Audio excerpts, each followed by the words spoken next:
C'est une information qui va probablement lui mettre un peu de baume au cœur. Depuis cette nuit nébuleuse du 22 avril, Kenji Girac a vu sa vie bouleversée. Non seulement il s'est accidentellement blessé et aurait pu perdre la vie, mais à la suite de cet incident, sa vie privée et ses addictions ont été exposées dans les moindres détails au public. Un déballage du procureur qui n'a guère plu à l'entourage de l'ancien vainqueur de The Voice.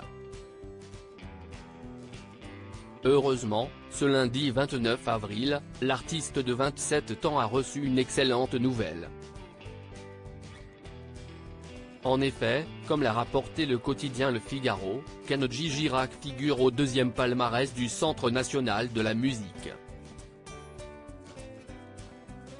Ce classement se concentre sur des albums déjà sortis et qui connaissent un grand succès à l'export, ou ce qu'on appelle les back catalogues.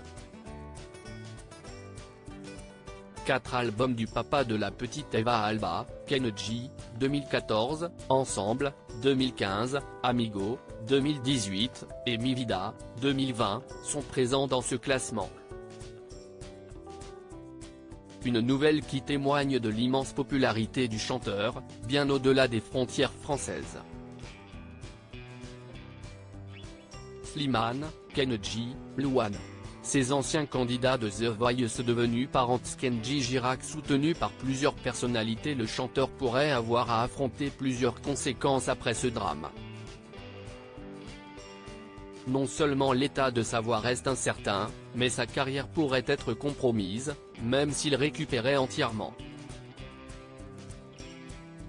Jean-Pierre Pascalini, le directeur des programmes de la chaîne musicale Mélodie Télévision, s'est confié à la Tribune du dimanche ce 28 avril. Selon lui, le principal problème de Kenji Girac reste que ses fans se composent en grande majorité d'enfants et de préados. Une partie importante de son public risque de disparaître, des mamans ne vont pas cautionner ses agissements. Consommer de l'alcool et de la cocaïne cadre mal avec son image d'artiste populaire, a-t-il précisé. Si de nombreux artistes ayant dû faire face à l'addiction ont réussi à regagner la faveur de leur public, celui qui était très apprécié peut compter sur le soutien de certaines personnalités.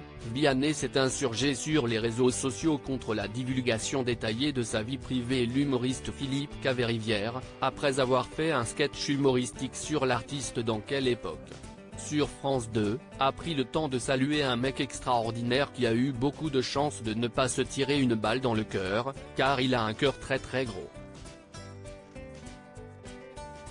Et de conclure en affirmant, Kenji va revenir et on va continuer à l'aimer. Article écrit avec la collaboration de 6 médias Crédit Photo, Dominique Jacovide.